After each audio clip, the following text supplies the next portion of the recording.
What's guys? Welcome to DCD Podcast, episode number 22. Today, joined by Alexander, as always. Yeah. How are you doing, Alex? I'm doing pretty well. How are you doing, Andy? I mean, you know, Red Sox suck. We're So recording we're- this after opening day, and the Red Sox got smacked 12-4. Yeah, we're just skipping right ahead to the end of the show. I mean, that's how my Yeah. week's going. What else matters besides sports?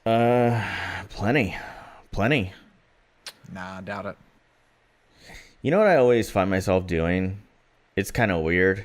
So sometimes when things go bad for me in the sports world, right? Like my favorite team loses, or like fantasy football, things don't go well for me because I get really into fantasy football.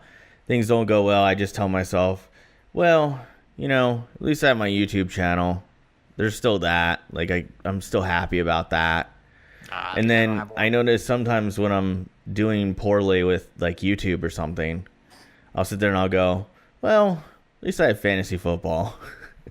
Like I always find the other thing kind of soothes me in a weird way. But yeah, sports, it can be a little bit of a downer, but I think the Red Sox will be okay. So I made one of those video things. well, that's a good segue into update on what's poppin' with Andy.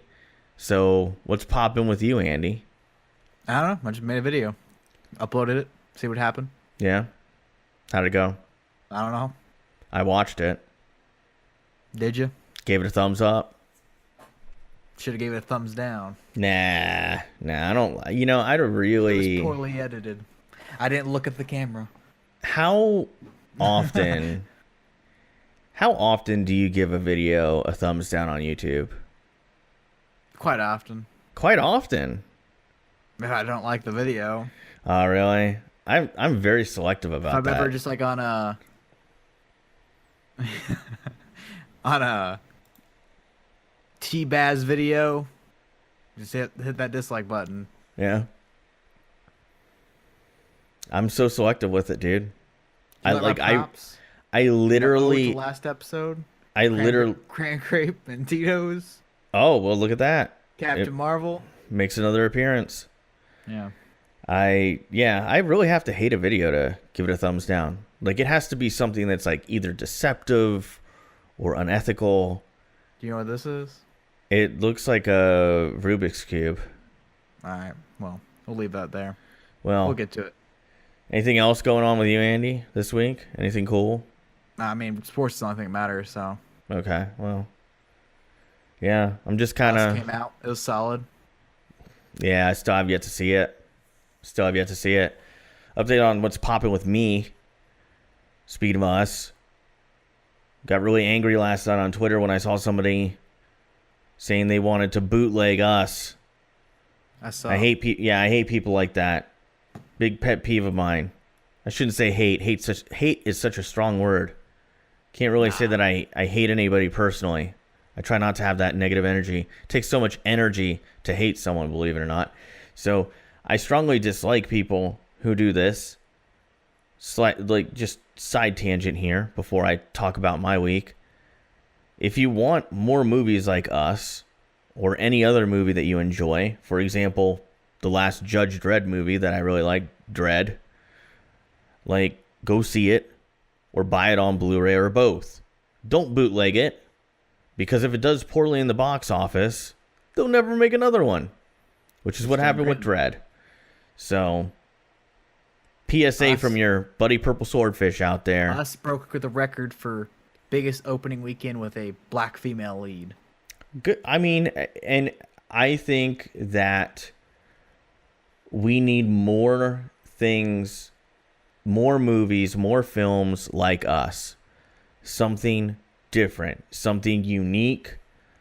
And, for every us, there's 6, paranormal activity movies, or, the cookie cutter nonsense that it doesn't really do anything. It's junk food. It's junk food in terms of film.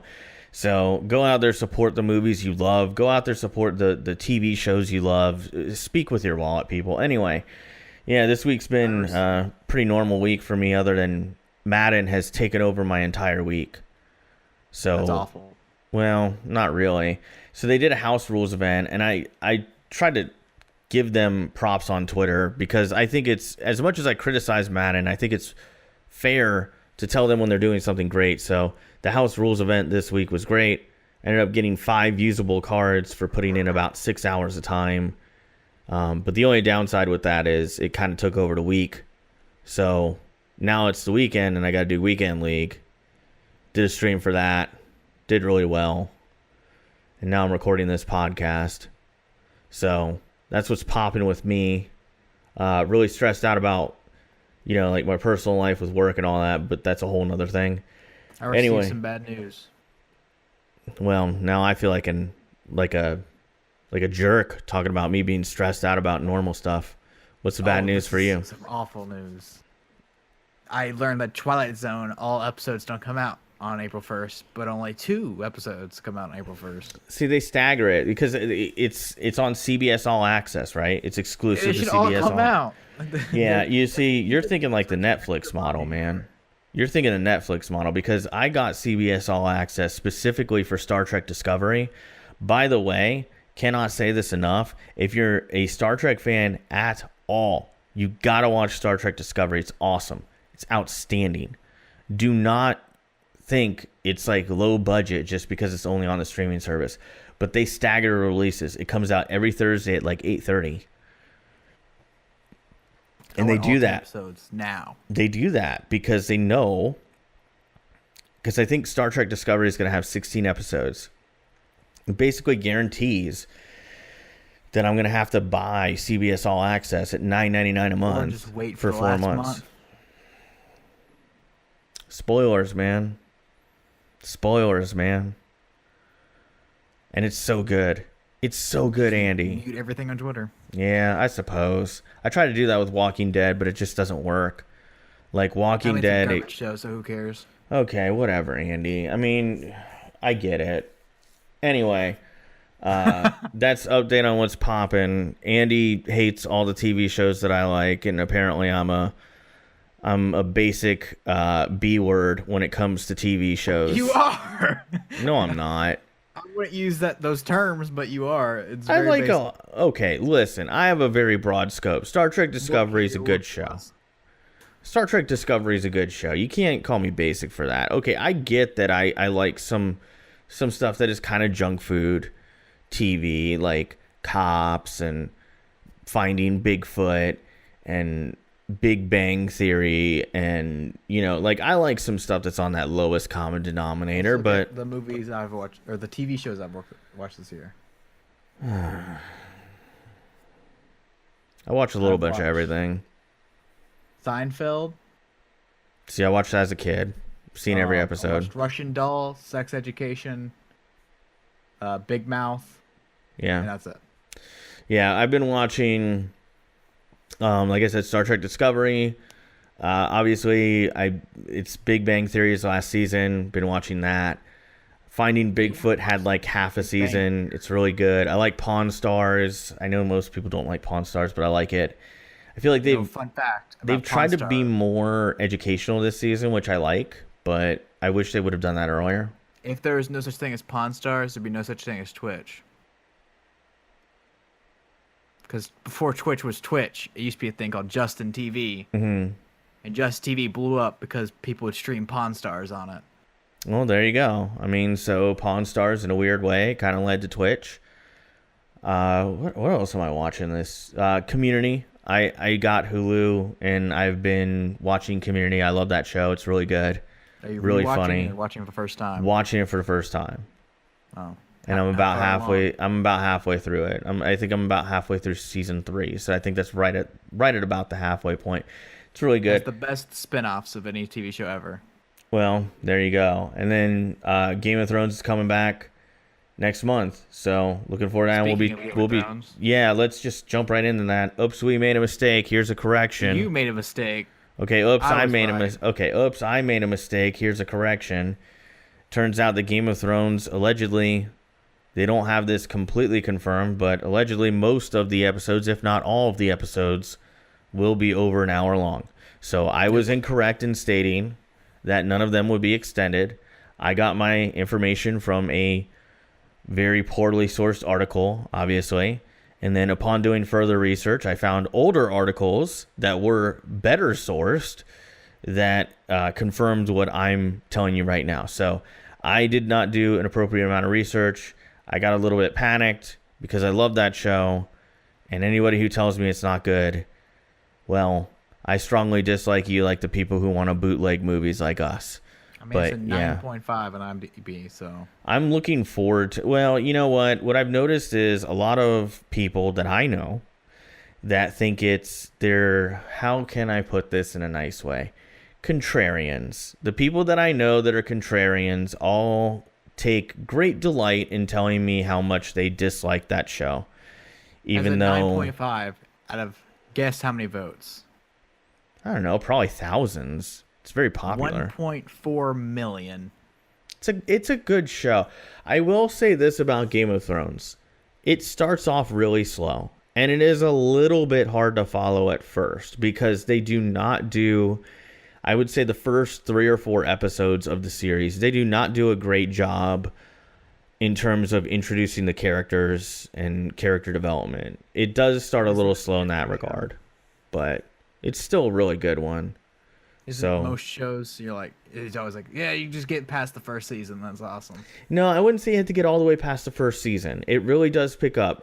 It's one of those things where even through the first 3 or 4 episodes, I found myself having to rewind it and rewatch it a couple times because I don't feel like they did a great job of introducing the characters so that you knew, hey, this is the Stark family and this is the Lannister family and this kid is the heir to the throne. You know, like they don't do a terrific job of introducing all those pieces. So if you're watching it and it's a little bit hard to follow, I could see how somebody would think it was boring. I myself had some major doubts after a few episodes, but I kind of stuck through it and it's really good. I highly recommend it. Anyway, moving on to entertainment. I did want to talk a little bit about something that was hinted at, and it's still yet to be officially released, but it does appear that it's pretty much official. The Xbox One, we'd like to talk about video games here a lot on this podcast. The Xbox One is introducing a discless model, so it's not going to have a Blu-ray drive or any kind of optical drive whatsoever, and it's coming out May 7th. It's supposed to carry a price tag under $199.99, according to the rumors. And it's tentatively called the Xbox Maverick. I don't think that'll be the final product name. Yeah, what are your thoughts on a discless system? Why not? I mean, I buy all my games digital, so why not pay $40 less? Yeah. Or so to not be able to. I mean, I can't play Blu-rays. That suck, but I already have something that can. So, what's that? I have a PS4 and Xbox One. Like they play. True. A couple years ago, I would have told you I hate this because I'm a big believer in physical media. I mean, you don't need discs. Download Apex. That's all you need to play. That's fair. I like how it always goes back to Apex Legends. But yeah, I mean, it is going to be Fortnite. It is a great. Fortnite's free. Yeah, So, it is free. Apex Legends is free. So what I found myself coming to the realization on with physical media and games is the disc is meaning less and less. Like I got Division 2 on disc, and the actual download off the disc is minuscule versus what you actually download off of the internet. Without spoiling what this is, this disc means something to me. Well, I mean, there you go. I mean, that's another thing that I will say. The one thing that kind of is a little bit of a bummer about a system like that is that you can't play Blu-ray movies. But that being said, audio listener only, I hold up a Blu-ray. Yeah. But with that being said, because I've been on a little bit of a Blu-ray kick lately. I've been buying a lot of Blu-rays, trying to watch more movies with Ashley, and almost all of the new ones are coming with the multi-format where you get a digital copy of the movie too. So theoretically, if you had this discless system, you could just, because Xbox has a really good movies app that ties in all of your digital movies accounts. And I have it set up, and I can watch anything digitally that I want off of my Xbox. So you could conceivably do that with this system. And with a reduced price point, I think it's an absolute win. A lot of my friends that I talked to about video games, it was pretty divisive. Like, some people like this idea and some people really don't like this idea. But I think, honestly, I don't think that this system is coming out for the hardcore gamer. I think that this system is coming out as a budget model, much like the 4 gigabyte Xbox 360. Xbox One X, and your son's getting the Xbox One Maverick. So what I like about the Xbox One Maverick is if I had a kid and they wanted to play games that were the current generation, I could get this system. I think the price tag on this is going to be somewhere around $149.99. And I think that if you gave them this system plus a $9.99 subscription to Xbox Game Pass, and it's coming with 3 games in the box, Forza Horizon 3, free. True, and Apex is free, and it's coming with Minecraft, Forza Horizon 3, and Sea of Thieves. If I give my kid that in Game Pass... 3 games that are already on Game Pass? Fair enough. My point in all of this is they get to keep those games no matter what, whether they have Game Pass or not. So with a $9.99 subscription plus a $149 system, my kid can play over 100 games. 3. So, yeah, they could play Crackdown 3. They could play Halo 5. Great game. Halo 5, Master Chief Collection. Play all the Halos. There's Forza games on there. Game Pass is legit, dude. What's your favorite Forza game? My favorite of all time? Of all time. I'm going to go and I'm going to say the newest Horizon, Forza Horizon 4. Before that, I would have told you Forza Horizon 3. Yeah. And if you made me pick a traditional Forza, I would actually tell you Forza 1. Because Forza 1 blew my effing mind at the time. I'm a Forza 3 fan. Forza 3 was great. You know what I liked about... Marketplace. Yeah. What I liked about Forza 3 is that was the first one where they enabled adaptive difficulty. So I literally gave the controller to my sister, turned on the adaptive difficulty, and she was able to come in second in a race, having never played the game before, and she was 8 at the time. Yeah, I played that game. Me and my friends would get into like a whole group of like 8 or 9 of us from school would play that, and there's this one kid that super into cars and hated if you want to beat him. Like, he didn't care if you beat him in like 2K or anything like that. If you beat him in Forza, he got angry. I get that. Played, I forgot which NASCAR track was in it. Maybe Daytona or something like that. I don't remember. But say hypothetically Daytona was in it. And we did a 50-lap race, which is the most you could do. So the race lasted like hour or so, hour and 30 minutes. And on the last lap, he was in first place. I was in second. I forced him into the pits, and he lost. Like, I forced him in the pits, which sets you back like 3 laps. Dang, Andy. That was a fun time. It's pretty brutal. I didn't want the team. I'm a role player.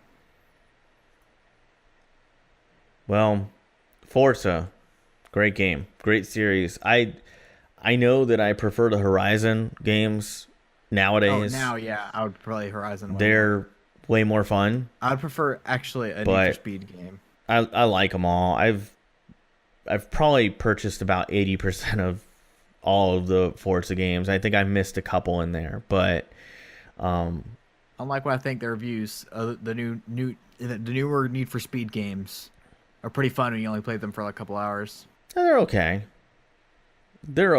I mean, I just feel like Need for Speed had a hard time keeping up with some of their franchises, and it's not that the games are bad. It's just that they never really grew. Gran Turismo yet? No.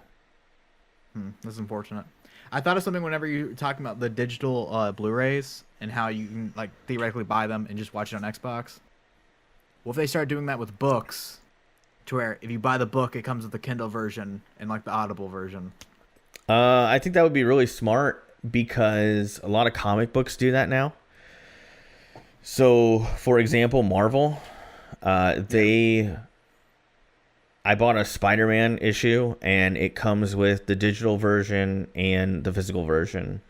That's awesome. So I think it would be kind of nice if they did that with books, and I'm sure that's a thing out there, but I think it would be really beneficial if they would do that, you know, kind of across the board. I will say with Blu-rays in particular, it's the one thing that keeps me buying physical media instead of just buying the digital with I have a movies. bunch of books over there. That's physical media. Yeah. Yeah, I mean, it depends. Like, my mom is kind of the same way with books. Like, she likes the physical version. I know I'm that way with comics. Like, I like to get the physical version of the comics, and I just usually read the digital version. And my physical version just sits in a box, in a bag, and a board. But, yeah, man. Like, I like that movies are coming with the digital and the physical version now. And I love it for my wife because she can watch the movies on the go, on her phone, at work, or on a tablet or whatever. So, Xbox One Maverick, I hope it does well. And if the next Xbox and the next PlayStation come out without a disc drive, I don't know, man. As crazy as it sounds, I think I might be okay with it. Yeah. It's also good for the guys that are Sony exclusive that may want to play Crackdown. Why spend $200 on a console? Exactly. I mean, I think if it comes out with an external disc drive. Well, I mean, that's the one thing I would have changed about it. I realize it's going to be a budget model, so that's why they put the 1 terabyte hard drive in there. What I will say is this. I still have an Xbox One unit that has a 500 gig hard drive in it. So that's the one I use. Yeah, I mean, you could get by without it, but the day one Xbox One, that's how I still use. But again, you know, here's the thing with the 1 terabyte hard drive. I did the math. A typical game, and by the way, I know somebody's going to correct me and say, well, when they release updates, it adds on to the size of the game. It doesn't necessarily add on to it. A lot of times, it's replacing additional existing files. So the average Xbox One game comes out to about 40 gigs, and with a 1 terabyte hard drive, even with the system, you know, OS taking up some space, like you could probably get about 15-20 games on there. So for a budget model, I think it's pretty good because I don't think most people play 15 to 20 games.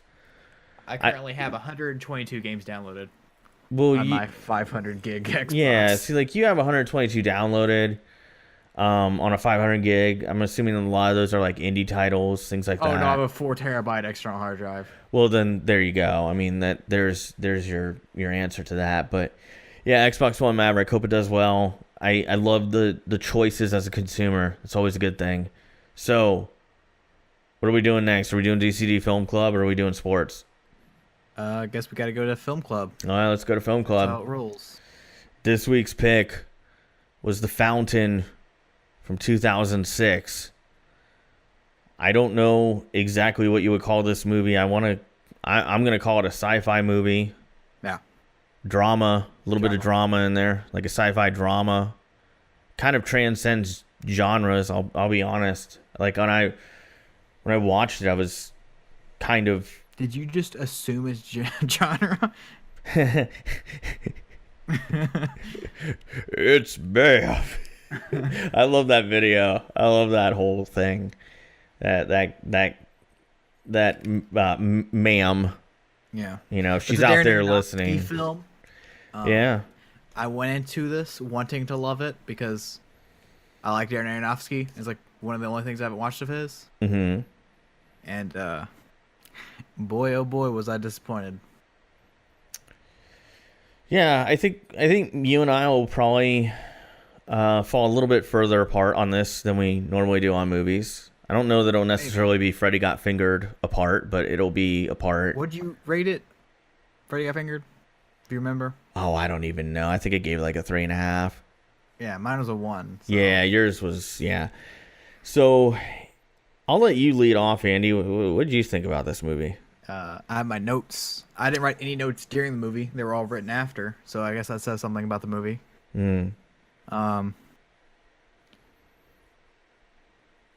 It's wow, my handwriting's sloppy. What does this even say?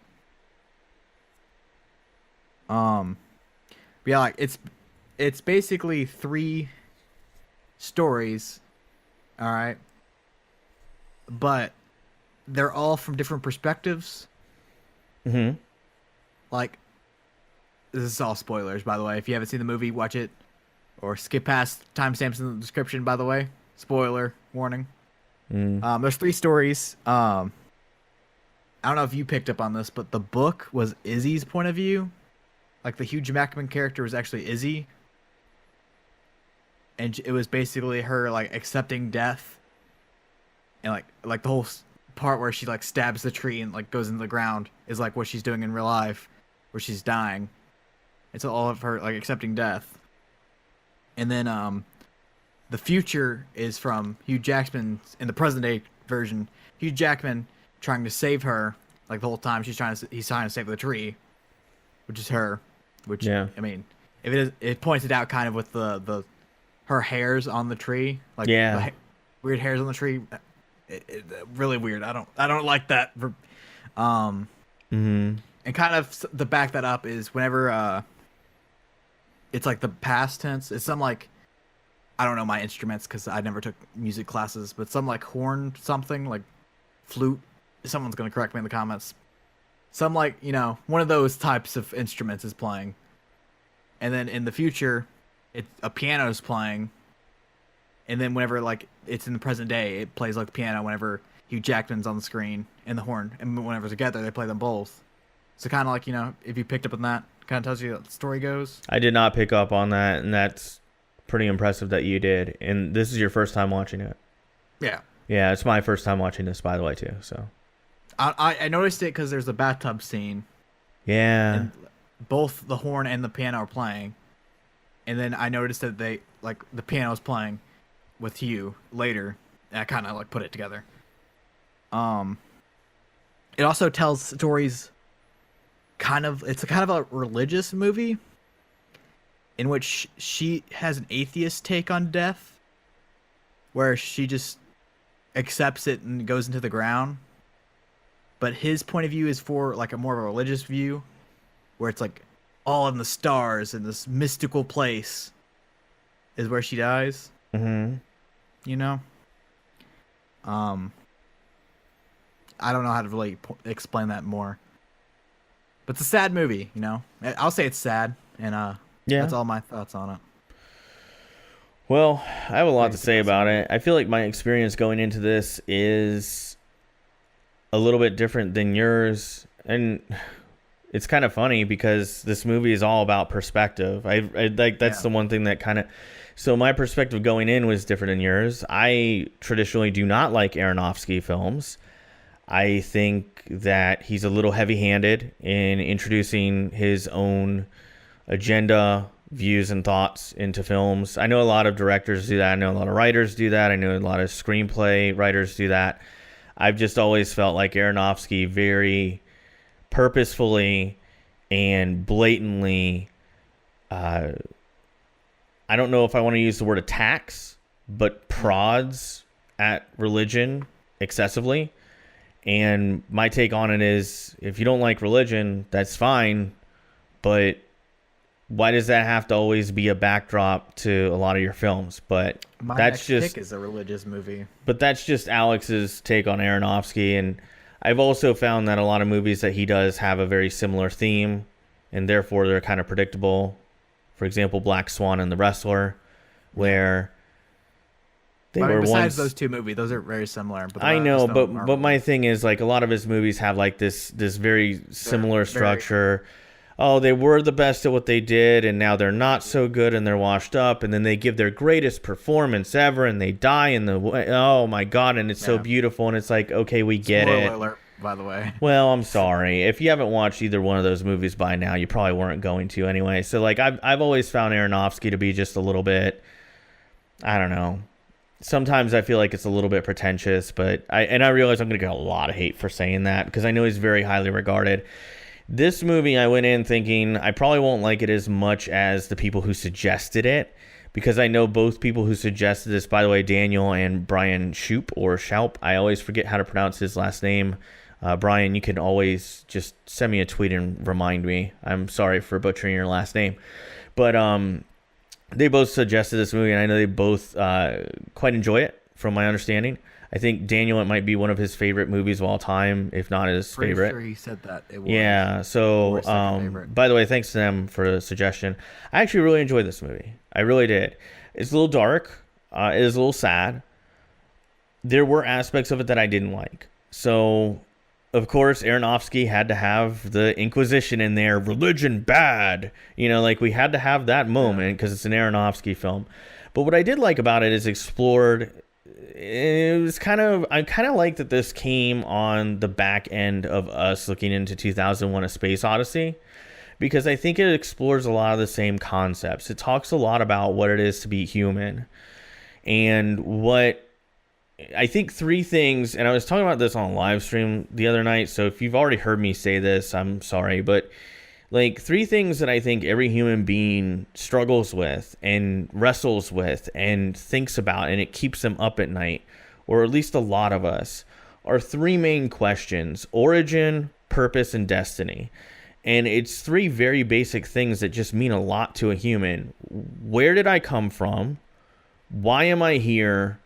And what's the point of it all? What's the end game? And I think that this movie, like you said, explores that from two different perspectives. One person goes... Three, if you count present day as a... Fair enough, yes. So you have two main... Well, let me rephrase that. It's two main characters. There's Hugh Jackman's character and the lady who plays the lead, whose name escapes me at the moment. And one person enjoys life, lives life fully, doesn't fear death, accepts death, and just kind of enjoys the ride. Rachel Weisz? Yes. And by the way, the job that she did in this film and Hugh Jackman was exceptional. Their acting in this was outstanding, as you would expect. So one person is able to come to terms with, I don't know what's beyond death. It might be nothing. Yeah. But I'm okay with it. The other character struggles so intensely with mortality, it consumes them. It consumes them to the point where not only is it, I'm worried about my destiny, I'm making the worry of what happens to me my purpose in life. And it fractures the relationships around him. It puts his professional life at risk. It puts his personal, relationships in a bad place. And he lashes out at people. And I'm talking about the present day Hugh Jackman. And even the Spanish Inquisition version of Hugh Jackman does the same thing. He's so obsessed with finding immortality because he's so afraid of death. And he's really just chasing ghosts. In the end, all three versions of Hugh Jackman, past, present, future, find out that they're chasing ghosts. Because at the very end, even in the very future, Hugh Jackman's character, the tree dies, the star hits supernova, and that's it. No matter what, all that effort, all that work, and it's the same thing. So he tortures himself trying to avoid the inevitable. And I just think it's beautiful from that perspective because it says a lot about life and even spirituality, whether you believe in something or not, right? It really does explore how we can become so obsessed with something that's out of our control that it can consume us. And I really like that, the exploration of what it means to be human, the idea that we all struggle with this. I think that's something that a lot of films have explored in the past, but I think this one does a really good job of doing that. In terms of visuals, I think this movie was filmed exceptionally well.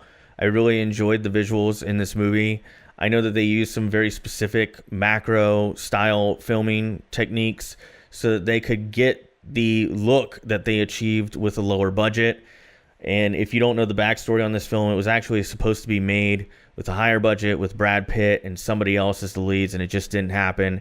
So they ended up shooting this thing on about, I think, half of the original budget for this film. It was a flop in the box office. It's developed a cult following afterwards. And justifiably so. I really enjoyed the score of the movie. I thought the music was really well done. It did stand out to me, but I didn't notice what Andy mentioned, and now I kind of want to go back and watch it again just to kind of experience it that way. You know what? I gotta say, I've seen quite a few Aronofsky films. I haven't seen all of them because, again, I find some of his themes that he explores on an unbelievably consistent basis, I find him a little bit annoying. But this is probably, and I like Black Swan, by the way, but I think this is the best Aronofsky film I've ever seen. I really like it. I like it a lot. It's a good one. I would recommend it to a friend. I would say you at least watch it once. So, good movie. I'm glad I watched it. And Darren Aronofsky, I don't know if you're out there, man, but good job. I actually might check out another Aronofsky film now because of this one. Not my recommendation, or not my pick this week, but watch Pi. His first film. Pi? Pi. Just Pi. P-I. I'll have to check that one out. Pi as in like 3.1415, not as in the food. Yeah, I will say the one that really did look intriguing to me was I think it's his most recent, called Mother. Mother. Yeah, I heard that one was really good. So I might check that one out. But The Fountain, really good. My rating for The Fountain, it's not quite as high as 2001: A Space Odyssey. I'm going to give it a 7.5 out of 10. Well, if I do my math correctly, it tied the difference between, what's that dumb movie called? I give it 1. I gave it a 5 out of 10. Yeah. I originally gave it a 4. Then I was like, I'll push it up a bit. Yeah. I don't know if I'll ever watch it again. I kind of want to. I know I actually did. There were a couple times where I actually rewound the movie 10, 15 minutes to rewatch certain parts that I enjoyed or maybe just wanted to watch again to try and get a deeper understanding of it. I would tell you, if I did watch it through a second time, I'd probably have a better understanding of it. Short movie. I feel like it's kind of like 2001 in a weird way. And like I said, I'm glad they came back to back, because 2001 is another movie where I would tell you, when you watch it the second time, you notice more. And then when you watch it the third time, you notice a little bit more, like that. And I feel like The Fountain might be that way. But great pick by Daniel and Brian. So thank you again for suggesting it. I really enjoyed it. Andy seemed to be kind of middle of the road, but that shocked me. I really thought Andy would be all over this one. But then again, I thought you were going to be bored with 2001 and you loved it. So what's your pick for next week, Andy? Speaking of movies you can watch over and over and over and over. Freddy Got Fingered. This movie is incredible. The one I'm picking. And so yeah, it basically coming up, this DCD podcast is coming out. Not this one, but the one that we're reviewing this is my birthday. So I decided to pick my favorite movie of all time. Why not? It's my birthday. So we're watching The Shawshank Redemption. The greatest movie ever made. So check it out. Fun fact for you. I feel like, again, just like and this is kind of why I like DCD Film Club, because I went into The Fountain thinking, probably not going to like it. You went into it, probably will like it, right? And then it was kind of interesting how it all played out. Have you ever seen Shawshank? I have never watched the film, so I've heard nothing but great things. I've been told since I was in high school, okay, that it's one of the greatest movies of all time. And I've seen little snippets here and there, like flipping around the channels. I've seen a little bit here, a little bit there, but it's am looking forward to it. End, 2 hours and 22 minutes. Oh, Lord, Andy, why? Is this to get me back for 2001? For this, by the way. Oh, never mind. There's no digital code. Well, I mean, honestly, if they make a 4K version of it, I'd probably buy it. Or if they have like a multi-format version of it, I'll probably buy it. But I'm looking forward to it because I've heard nothing but great things. I'm going to try to go into it with an open mind, though, because I don't want to be the guy who goes into it like, this is going to be amazing, and then like it just doesn't live up to it. But looking forward to it. So everybody check out The Shawshank Redemption. That's what we're going to cover next week. on I'm gonna DCD Film assume Club. most of you've seen it. But if you haven't, you're in store for a great movie. And then I pick the week after, and then we do another fan pick, which I'm. You know what's kind of cool about this too?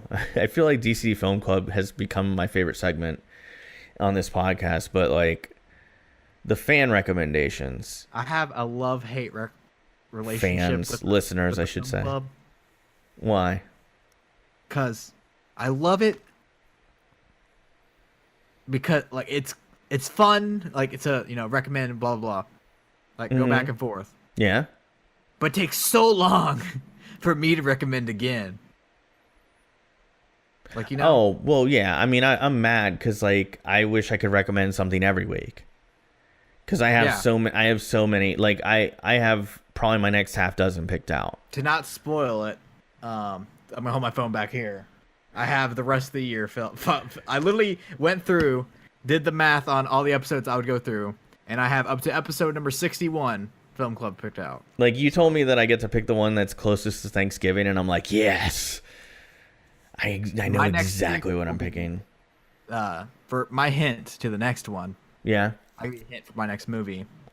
It's an Easter themed movie, which there's not a lot of those. I can't really even think of one.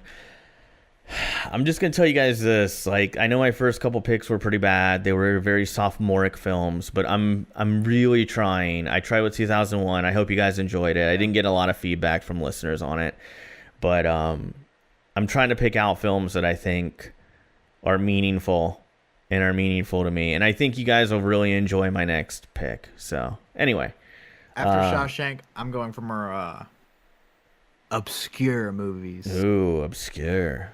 Mine is pretty obscure too. I'm going for very unknown movies. Yeah. Yeah.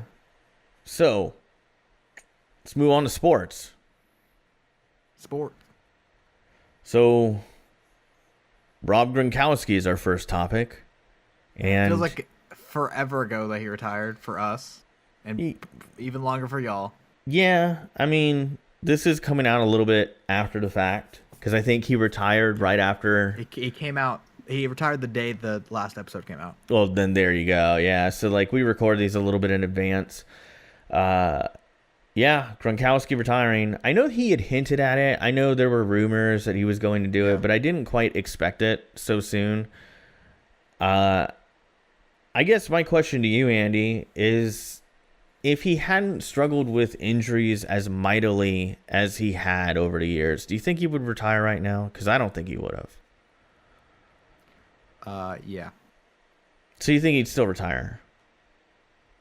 Yeah, Same reason why someone who also retired this week. You may not know. Do you know of another big name that retired this week? In sports? Yep. Conor McGregor? Conor McGregor.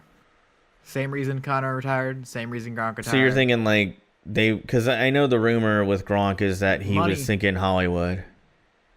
Get that money. Conor's rich, so he doesn't want to fight anymore. Yeah. Conor retired a couple years ago, but he's a richer man now, so there's no reason to come back. Oh. Gronk has never used a single penny of his NFL contract. Yeah, he's been very smart with his money, so I mean, he doesn't really need it. I know he has aspirations to do some stuff in Hollywood. I know he also has aspirations to do stuff in WWE. My question is he the greatest tight end of all time? No. Tony Gonzalez. Not even close. It's George Kittle, so get out of here. Oh, jeez. I didn't expect that. That came out of nowhere. How many years has George Kittle been in the NFL too? Yeah. Yeah. He has He potential. was drafted out of Iowa with Donald Trump said the next Tom Brady, Casey Jarrett Beathard, the GOAT, greatest quarterback of all time. Love CJ. Well, I hate to disagree with our great president, Trump. Yeah.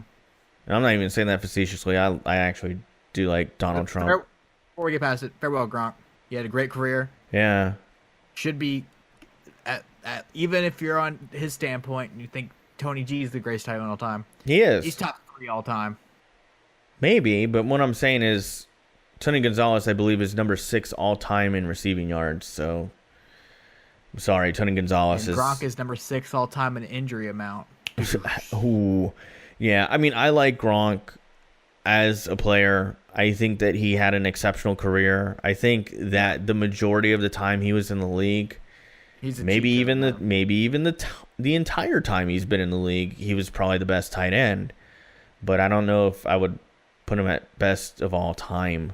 That's a real tall order. He retired averaging 69 touchdowns a game, or .69. Sorry.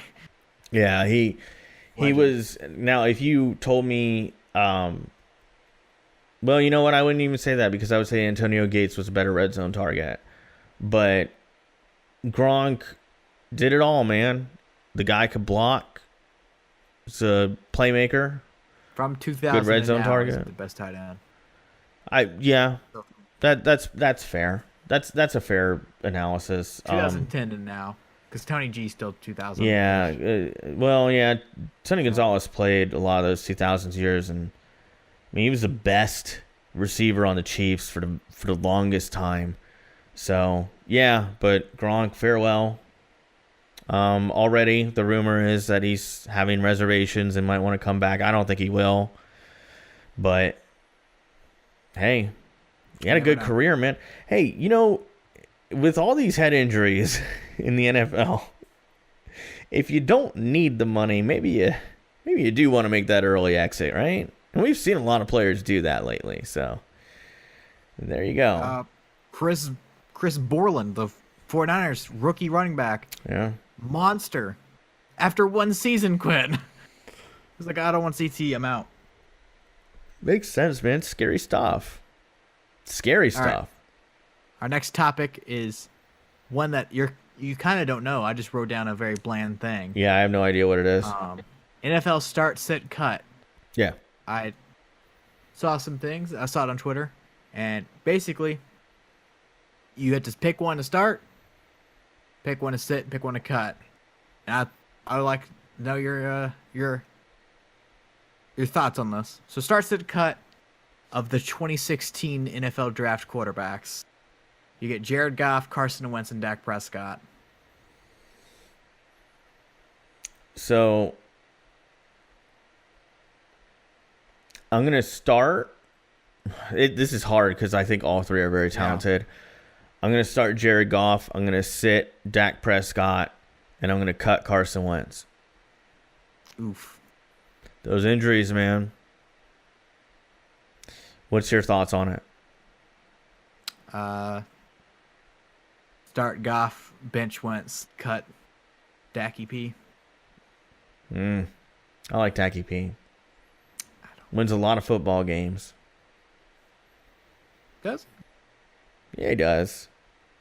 Their first round draft pick this year is gonna be awesome. Yeah. That one's for you, Colby. Are there more?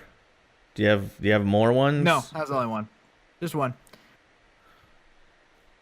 Get more. I mean, I can give you one next week. I'm gonna start me. I'm gonna sit your topic and I'm gonna cut you. Like, damn. Have fun editing that. What do you mean? I said damn. Oh, that's not a curse word. I'll keep on going. No, let's not do that now. Let's not get into that. All right. So MLB season is underway.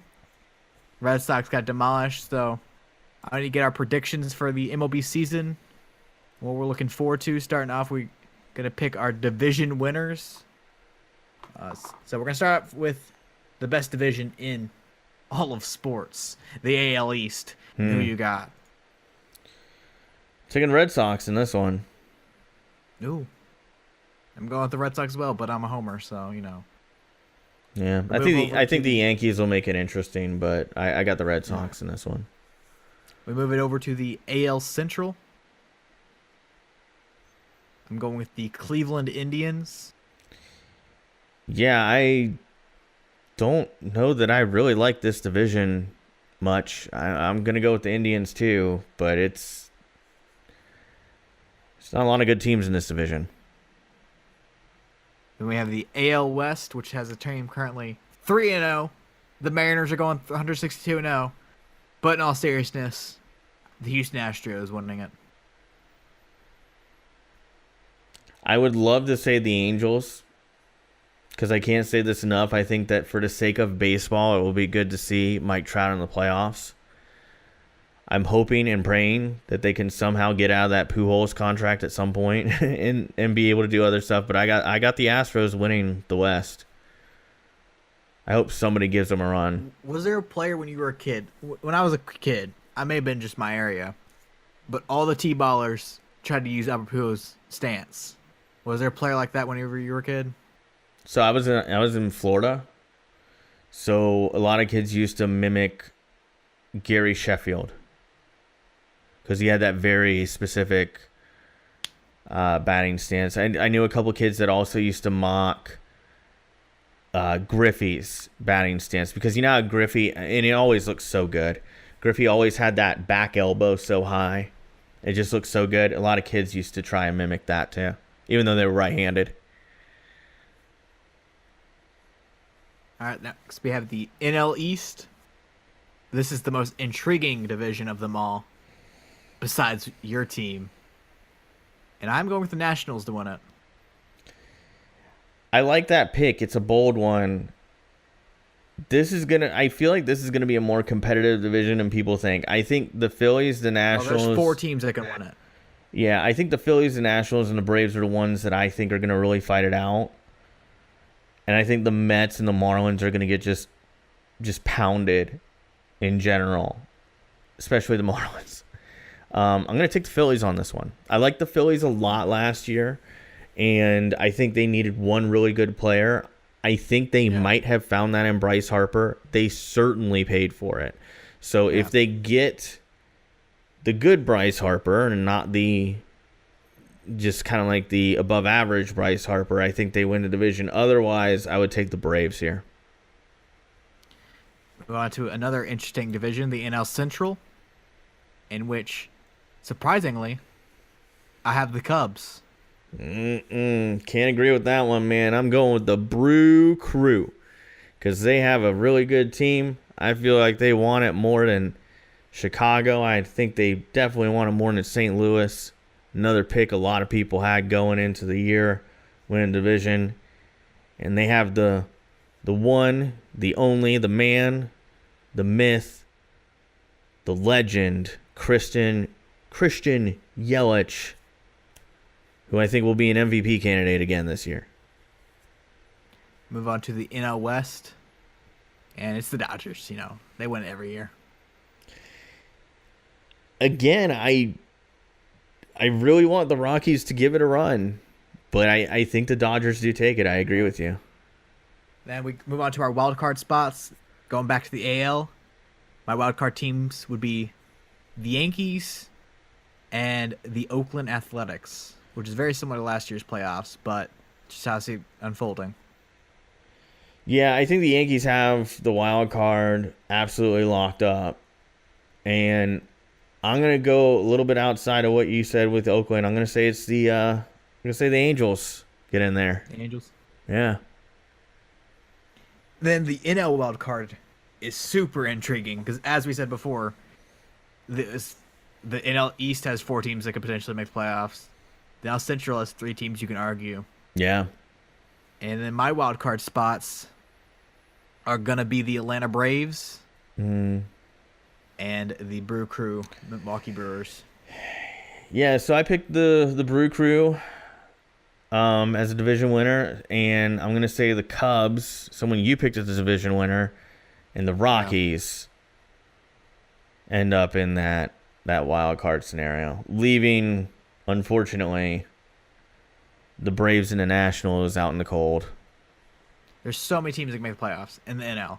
The Mets, Phillies, Braves, Nationals, Cubs, Brewers, Cardinals, Rockies, and Dodgers are all playoff contenders right now, which is insane. Which last year it seemed like the AL was the most interesting division, and then it was boring. And then out of nowhere, the NL has a million teams that could potentially make the playoffs. It is funny how that works out, man. I remember when I was a kid, the NL was considered the bottom of the two, and the AL was really strong. And then as I got older, it flipped. Yeah. with the NBA, not really like as much. The East historically has always been the best, and now it's the West the past couple of years. It's just weird. Ooh, I don't know about that, man. The West was always kind of the deeper. I mean, besides the Lakers, historically, the champions on the other side. Well, yeah, the champions, but I mean, like, when I was a kid growing up, the West had way better teams. It's just the Bulls on the East, they'd steamroll everybody. But The Bulls had 3 stars whenever the Jazz land too. Yeah. We're talking about super teams. True. Michael Jordan started super teams. Depends on what you consider a super team, but it was pretty close. I mean, people forget, and I'm talking about strictly the first 3 championship teams. I wouldn't call it a super team because it was pretty much Jordan, Pippen, and the rest. Like, the third best player, in my opinion, was Horace Grant, and that's not saying much. And I say that as a Magic fan, where Horace Grant was a big deal when the Magic signed him. The second trio of Jordan teams. Did Gervin win a ring with the Bulls? Who? George Gervin. I don't think so. So. Oh, he was only there for MJ's rookie year. The second trio of Jordan. Yeah, the trio in the 95, 96, 97, where Jordan won the 3 championships after coming back. That was pretty close because it was Jordan and Pippen. That's obviously your 1-2.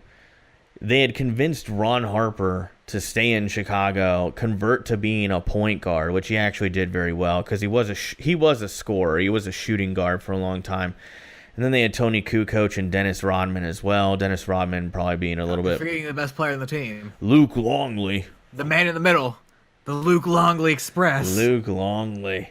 So yeah, I mean, I will always feel like the second 3 championships, those Bulls teams, in my opinion, were much better teams than the ones that won 91, 92, 93, 94, and in between. But yeah, anyway. So those are our division picks. We picking anything else? You lagged a lot there. Oh, sorry about that. The last thing with the MLB is who you got in the World Series? Who you got making it in the NL? Who you got making it in the AL? And who you think wins it all? Oh, well, I have Boston, and I really like Milwaukee, and I think Milwaukee's going to take it. I have Houston, Chicago, and Chicago's back on top. Bold prediction. Dean did it in 2004. Dean did it in 2007. History repeats itself.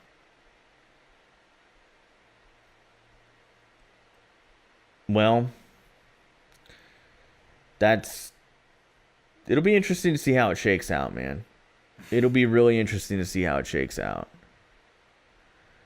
There's a lot of good storylines in the MLB this year. It's fun. Yeah, it'll be fun. All right, it's time to wrap up the show there. Marlins suck. Still. Yeah. So, this was a little bit of a shorter episode. Had to make it that way for podcast hosting reasons. So, sorry about that, guys. Tried to keep it as close to an hour as possible. Where are we at? 58 minutes in. 59 minutes in as of right now. So, we're right there. But, yeah, podcast hosting, it's not free. Which leads to my 1 minute of promotion. So you can buy DCD t-shirts. Link is always in the description of the audio only or the video version of the podcast. They were on sale last week. I don't know when they're going on sale again. TeePublic doesn't give me advance notice most of the time. But I will say this. When you buy them at regular price, we get $6 to $8, somewhere around there, depending on which version of shirt you buy. So please check those out if you haven't already. If you're watching the video version of podcast, there's an audio-only version if you're interested in that. We're on iTunes, Spotify, Stitcher, everything but SoundCloud, because SoundCloud, I hope they make it, man. But I think they're on live. Just for little Jamesy's sake, I hope they make it. So, and all those SoundCloud rappers, all the other SoundCloud rappers out there, I hope it makes it for them for just that reason.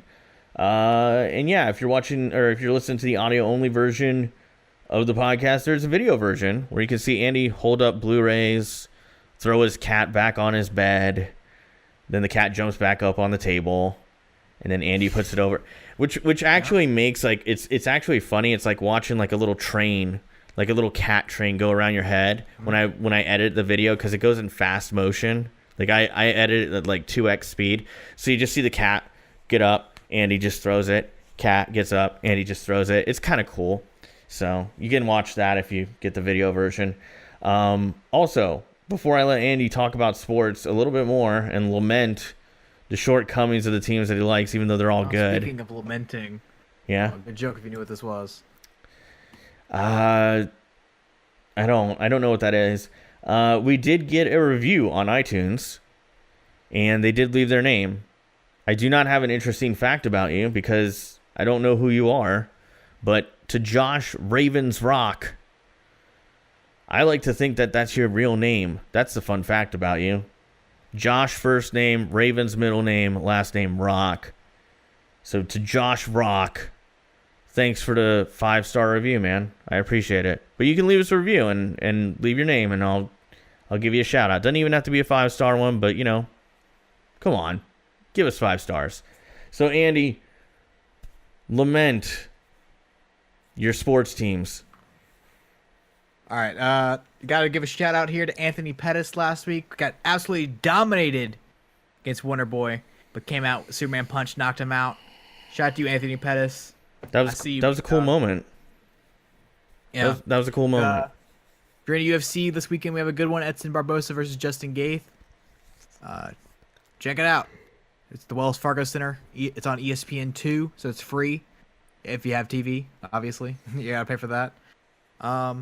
Red Sox suck. Bruins, we had a heartbreaker against Tampa Bay, and we went out and smashed the Islanders.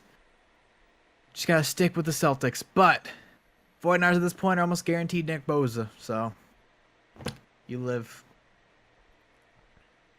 That's gonna be it for podcast episode number 22. Okay, we'll see you guys next week.